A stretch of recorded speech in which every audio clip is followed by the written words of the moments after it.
I rise in opposition to the previous question, and as the gentlelady said, defeat of the previous question will allow her to propose instead an amendment to the rule to a bill that intentionally degrades the full faith and credit of our country, sets that aside, and instead allows for consideration for the Student Loan Relief Act, a measure which will prevent the subsidized Stafford student loan program from doubling in 53 days. Let me again reiterate that point. On July 1st, if Congress does not act, the subsidized Stafford student loan program, which provides student loan assistance for over 7 million young Americans, will double from 3.4% to 6.8%. We have heard a lot of talk on the floor here today about debt and about trying to protect the young people of this country. Well, the Federal Reserve Bank of New York recently issued its latest update regarding student loan debt in this country, which is now $1.1 trillion.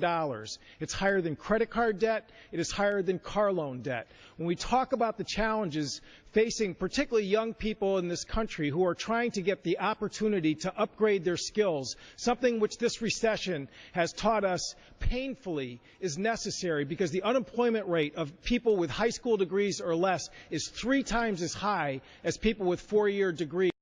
The fact of the matter is the subsidized Stafford student loan program is a lifeline in terms of young people being able to pay the rising cost of tuition. Despite the fact that we have a ticking clock of 53 days and only 24 session days scheduled between now and July 1st, the majority has not brought a single proposal forward to avoid this catastrophe from happening to young people all across the country.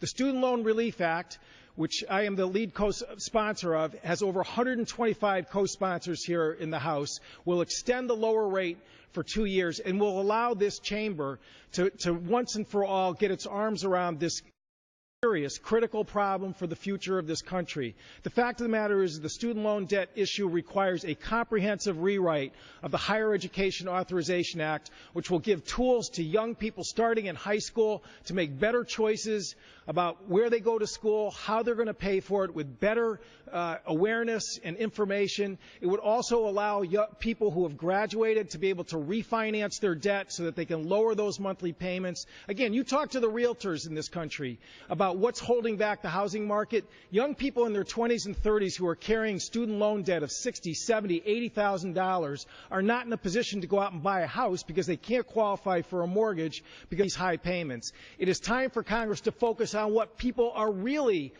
waking up in the morning thinking about and worrying about, which is how to pay for college.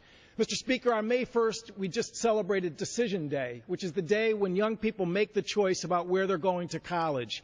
Unfortunately, they have no clue about whether or not their subsidized Stafford loan rate, which has been in place for the last 6 years, is going to continue beyond July 1st. It is time for this chamber to focus on what's important to American families. Let's take up the Student Loan Relief Act. Let's pass a higher education authorization bill which deals with this issue from soup to nuts, and let's set aside this crazy bill which intentionally degrades the full faith and credit of our country. And I yield back the balance of my time.